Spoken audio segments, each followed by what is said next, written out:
Welcome to Keep Traveling, Your African Story, the only podcast that shares the real voices and journeys shaping African tourism. I'm your host, 𝐸𝐿𝐸, and through my inbound tour operation, Keep Traveling, I've had the privilege of connecting travelers from all around the world with the magic of Africa. This podcast is my way of opening that world up to you, a place to learn about the people, properties, and opportunities that make travel across this continent so very special. Today, I'm delighted to introduce Siham Lahmin, who's the owner and curator of Morocco Travel Organizer, who joins me to share her African story. Siham, welcome to the show. Oh, thank you, 𝐸𝐿. Thank you for having me. It's such a pleasure to have you. And I must be honest, even though Morocco is on the African continent, I know very little about it. So it's really going to be awesome to learn more about it. For our international guests, what are the main ports of entry into Morocco? So for international guests, there are right now many entry points that are possible and feasible, including Tangier, either via ferry, which is opposite to Spain, or via plane. I will add also Casablanca. This is the first and the main one that include many flights options. Without forgetting Marrakech, that start increasing its flight numbers. So it's becoming a possible one just to fly directly to Marrakech. And for people who are based in Europe and UK, Fez or Rabat are also their option. So we have multiple cities depending from where the international travelers are coming to and where they would like to start as well. Siham, if people had to sort of pick out three particular cities that they wanted to visit, you can't see the whole country in one visit, of course.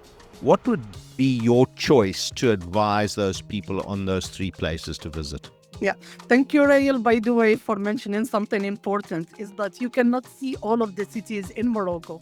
Basically, some people think, or they see on Google Maps, even after doing researches, that drive is little. However, it's not. It's sometimes taking 6 hours or more. So that takes from the journey itself.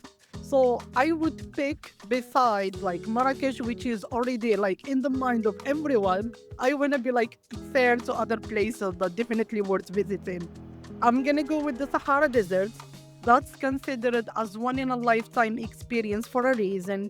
The drive over there is fascinating, how the scenery changed, the locals even change, their color, their face, their what they are wearing, the food, everything is fabulous. It's you're moving from one country to another, not from one city to another, basically. And also I'm gonna go with the High Atlas Mountain. High Atlas Mountain, it's hosting the first long inhabitants of Morocco, who are the Amazighs. I'm not calling them Berbers because that literally translates to barbarians, so that's an insult. Basically, they're just saying that because they know that this is what travelers know about them. However, when they meet us as locals, they say, I am an Amazigh. This is who they are. So when you are in the mountains, you connect with the roots of Morocco as well, in a more simple, calm, traditional way.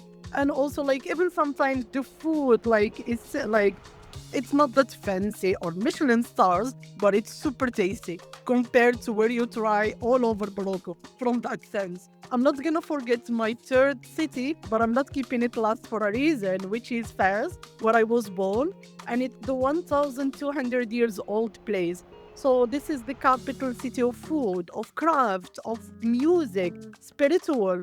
It's hosting 9,900 artists of the Medina, but honestly, who counts? It could be more, it could be less, even. However, you're gonna see here the oldest university in the world, which was built by a woman. You will see the oldest mental hospital as well, which sometimes guests actually miss. So while you're navigating the city, which looks like a maze, having someone who understands its core and showing you from A to Z, it's definitely a key. It's obviously really important when it comes to a country like Morocco to have somebody like yourself to point people in the right direction. When you're organizing these trips and tours, is it highly important that you accompany these people throughout their journey? Or is it safe enough for people to sort of, understand, okay, we're going to be doing this today, we're going to be going into the desert, and they can do it themselves, either driving themselves or going on the bus themselves? Well, I mean, like, I will explain it this way. Basically, like, Morocco is not like Europe or Asia, where things are easy to access or navigate. So you will need someone expertise on the ground to understand how to navigate it the right way. Like, think about this. This is like your valuable money. This is like your valuable time. You don't want to waste it on a place like that it's not going to be working. And once you're here, you're facing those situations, you wouldn't even know how to deal with it. So that's increasing an emotional stress. Like, instead of you making you feeling, oh, I was coming here just like I'm excited to come here just to explore this country. So this is like we're always like highlighting to guests that it's important to have someone expertise to guide you on the way. I don't accompany guests per se myself unless if I am requested on a culinary journey. So this is what I do that off the side. However, I have my trustworthy guides, people like locals who will like guide them through and show them or like decode for them what the culture like literally translates. So they will know where they are and how to deal with the space itself. I've been into different cities, and sometimes when I'm sitting and I'm seeing a guest navigating on their own, they basically don't have the freedom or the luxury to go deeper because they're worried they're gonna lose their way. Google Maps is not working. There is so much fears. To take off that pressure for like guests who would like to take off that pressure, that's why we have a guide for them. For ones who wanna do it independently, of course it's possible. I'm not saying that it's not. However, people do miss a lot of things. This is like what I'm trying to say here. No, I understand that.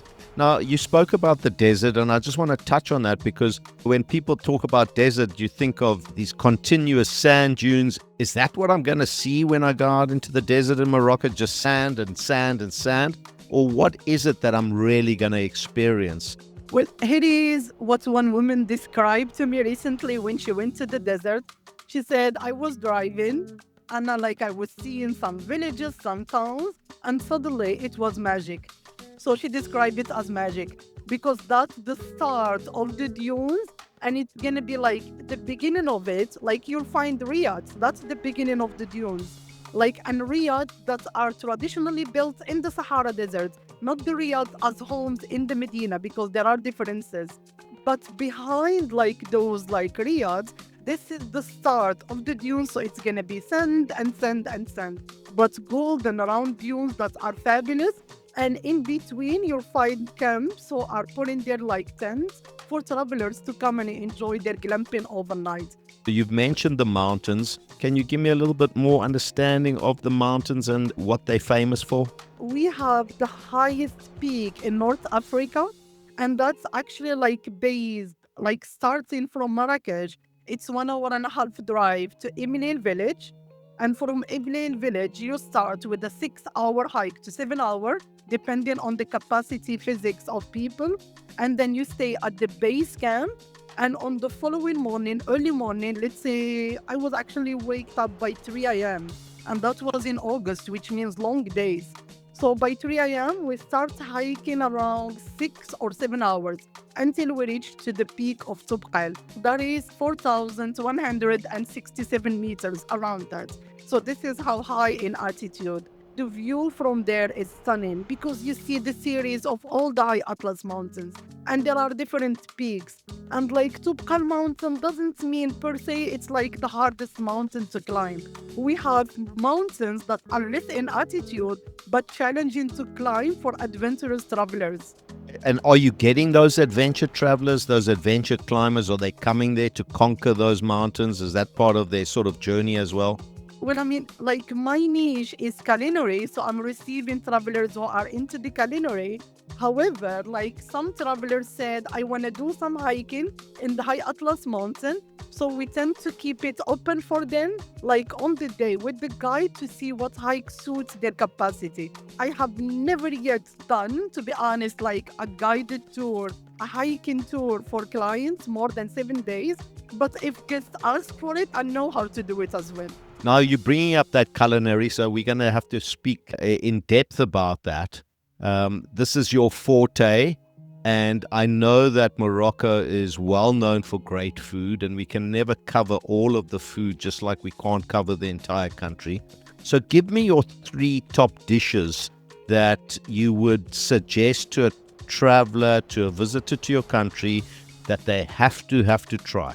Okay, sure. 3 of the dishes, and I'm gonna go with them by city because like each guest needs to try that dish depending like on its signature place. So like this is where it resonates deeply. People in Marrakech are famous of Tangia, and Tangia is a round clay, and basically you put the meat inside along with 5 different spices, preserved lemon that has been preserved for 1 year, so it's become brown rather than yellow in color, and also saffron petals. And it's buried into the hot ashes, and it takes around 3 to 4 hours to prepare it. The moment I think about Marrakech, I think about Tangia in terms of food. That's my place where I always eat Tangia. It doesn't mean that I don't have it as an option in Fez or other cities. I do. However, I know that it's not a Marrakechi person who is cooking it, so I don't want to eat it, except when I am in Marrakech. In the Sahara Desert, this actually like signature dish is not available in any menu around Morocco. So it's only in the Sahara Desert, and it's called the Medfouna. The word Medfouna in Arabic means literally like buried. That's the translation of it in English. And basically, it's a pie form with meat and spices, and it's actually buried under the sand originally and cooked for hours. Right now, it's prepared in the oven. Travelers call it like a pizza, Moroccan pizza, because it looks like a pizza and it's cut in a pizza format. So this is only in the Sahara Desert. And when we're coming to Fez, again, where I was born and raised, the signature dish of this place is pastilla. First of all, it was introduced by the Moorish Jewish coming from Spain. And pastilla, like, it's a filo dough, like we're talking here about 15 or 20 sheets. And inside, we wrap it like in a terms of a pie. And inside, you'll find chicken that is cooked, deboned, and shredded into pieces. Onion that has been caramelized and added into it honey, cinnamon, and eggs. And then like almonds that were like crunchy and also fried and grinded. Chicken, caramelized onion, and almond, all of them together. And on the top, we're having ice sugar and cinnamon square. And it's just baked for around, let's say, 30 minutes because everything inside is cooked. And this is how the pastilla like is served. So pastilla, it's the signature dish of people in Fez. So this is the place where to try it. And here we're talking about our 3 dishes. Okay, that's fantastic. Now, you can't be a culinary expert and not be a decent chef yourself. So please tell me, Siham, that you can at least prepare that famous dish that you've spoken about that comes from Fez. Actually, like this is the dish that I can cook only. Okay. So, like, even my mom, who is barely, I would say, saying, "Oh, you're a great cook, you are." No, never. I would never hear that. But I mean, she always like talk like highly when I start making pastilla. So that's something that I can say I'm proudly, I can say I can make it. Obviously, Morocco is Northern Africa. Can visitors expect to come across any kind of wildlife, either unique to Morocco or something that's included on an African itinerary? What sort of wildlife can people expect to see there? We don't have safaris as like other parts of Africa. However, like in terms of wildlife and what we can offer, when we're thinking about Morocco, we need to think about it from a different perspective. Land, mountains, deserts, and beaches. This is what Morocco is about. But for people who would like to experience animals, I would go with the camel riding in the Sahara Desert. So that resonates like deeply. And we start to make or even shorten the camel rides for some guests. Because like some guests are saying, "Oh, what if I don't want to spend 1 hour and a half?" Which is like, actually, they're right.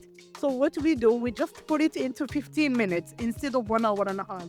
So they can get that experience. And also horse riding. I'm going to go with horse riding. A lot of guests do horse riding in the High Atlas Mountain or in Essaouira region, which is like by the beach area. So horse riding is something that is popular here in Morocco.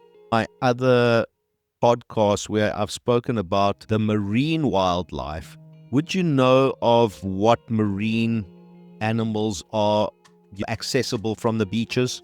It's a lot, I would say. Morocco is rich of like marine, wildlife, and a lot of things. So it just depends on the day and what you can bring, really. I don't have specific names, just like to be transparent with you, but I know that like we have so much richness in the marine wildlife. And of course, the country borders such a vast coastline, both into the Mediterranean and the Atlantic. There must be some really unbelievable beach areas in the country. Totally. We are sending good quality of fishers to Spain, to a lot of like areas in Europe. So like this is what Morocco does. And besides that, even vegetables, fruits, a lot of travelers when they're coming here and tasting things here, they're saying, oh, I think that we have never tasted this the right way. This is what they say. Like just the strawberry. Like if we're talking about strawberry, if we're talking about sardines, if we're talking about tuna, if we're talking about all of these, people are saying right now we're tasting what this is really about. So that's like what they are saying. Or shrimp sometimes. I mean, those little simple things. Now, when visitors think about Morocco, especially women not having their heads covered or their shoulders covered, is this going to be an issue for visitors coming into Morocco? Morocco is an open-minded country. So we have locals like me who are like wearing the scarf, and we have local women who are not wearing the scarf. What we recommend women when they come to Morocco and they're traveling on their own or with the female traveler, because they are already like an attraction themselves, we ask them not just like wear something that is showing a lot of their body. That's what we are recommending them, especially in cities. In the beach is fine. People over there are having like enjoyable time. But when you are in city, in Medina, and like you're walking into these alleys, having something that's covering your body respectfully. I'm not saying cover your full body, not like this is the case, but I'm just talking about like just covering like your parts that are like will make attraction, will make man look. And this is what we don't want to happen because we want each woman to walk with comfort instead of feeling, oh, why everybody is looking at me or intimidated. I mean, that's fair enough. You women are the beautiful part of humanity, and us men, we want to look at you. So it's a little bit of a double-edged sword. I understand that. Talking about just general safety, walking around the major cities, are those going to be similar to all the other sort of cities, either in Europe or the UK, as far as safety is concerned? Can I rest assured that I'm not going to be mugged or my watch stolen or anything like that? Like anywhere in the world, we're always giving practical tips. I mean, you could be in a metro in France and you're hearing like pickpockets, be careful, pickpocket. I mean, it's loud and clear, even that they are acknowledging that this is happening. So, like in Morocco, we're always saying put your valuable items in front of you, not behind you. Don't show that you are lost. Another thing, when guests are looking into a map and they are confused like that, that means you're attracting some people to come and talk to you. That situation in itself might get you intimidated. Let's say that like the local intention is not even to intimidate you, but you don't know what's going on or how to deal with it. So always, if you are feeling lost, go into like a shop, a trustworthy shop, and ask the person about direction. And people will be good enough like to show you where to go. Instead of just like doing the map like this and then showing that you are lost. Another tip that we're always like recommending guests to do, and this is, I'm not just speaking about Morocco, I'll speak about this worldwide. If you see anyone fainting or in a problem or crying, you don't have the language to help. So just continue your way. And if you feel, oh, someone is fainted and I am the only one there, go and grab a local to assist. But don't put yourself into that situation. So these are like the things that we're always asking guests for. Thank you. That's a very handy tip. So talking about the local language, obviously it's Arabic, it's French. Do a lot of the locals speak English? I would say actually right now, English could be the most spoken language rather than French. It's changing. Morocco like face is changing massively. The ease of communication is feasible wherever like you're going. Let's just say, as an example, I was traveling out to the desert or I'm traveling into the mountains and I get stuck on the side of the road with the car. Are the locals going to stop and help me? 100%. When people are traveling, as an example, and something is happening, of course, like we send them the numbers that they need to call, like for them, like to assist them whether on the road or on the highway and all of that. So this is like on the side. Other than that, when the locals are passing and just seeing a traveler needs help, people will pull over. And like in case they couldn't help, they will call someone to come and help you even. So this is how it's done here. Okay, so I'm now ready to plan my trip. I'm going to use Morocco Travel Organizer to sort out my trip for me. Can you give me some recommendations? How many number of nights do I need to come and spend in Morocco? What would be your ideal sort of time period to get a good understanding of the places that I'm going to visit? I would say around 15 days. 15 days is always like a good number, and it lets you connect in Morocco from all what we have seen, chapter by chapter: land, mountains, desert, and beach. So you can see all the chapters of Morocco during these 15 days. Okay. And I want to travel and have a 5-star experience here. Okay, so I want to stay in 5-star accommodation. I want to travel. I want to eat 5-star. I want to drink 5-star. What should I be budgeting for my 15-day trip? So let's say that you are traveling with someone else, and we're talking here about a real 5-star, because like 5-star in Morocco, it's different. We have different levels. Like one level can start at 200 euro per room per night, one at 500 euro per room per night, and one at 2000 plus euro per room per night. So we're talking just in the middle, like the 700 or 500. As an example, like the itinerary might come to 9,500 euro in total for 15 days. And it will always depend on the inclusion, like the period that you are traveling to. All of these like are of course like adds on. But I'm just trying to give like a number about eating 5 stars, staying 5 stars to answer like your question. Oh, no, sure. I mean, obviously, there's a variant of it. And tell me, just before we finish up, what is going to be the ideal time of the year? You are close to the equator, but you're still going to have a high season and a low season. So what would be your suggestion to visitors? What's the best time of the year? I would say, besides considering the religious holidays, which are like happening per lunar calendar, so they're moving, they're shifting. That's why it's always good to make sure what time you are traveling. The good times, it's gonna be from mid-February until May. And then again, from September, mid-September, that's the weather shift again until even December. I mean, November, normally it's our quiet month because people are going back after their October travel and others are waiting for their December New Year to travel. But also November, it's a good month to consider. People who can tolerate the heat, June, July, and August. They just need to to know that it's going to be super hot here in Morocco during this time. 100%. As we're finishing off, Siham, where can people find you online and follow your story? My website is moroccotravelorganizer.com.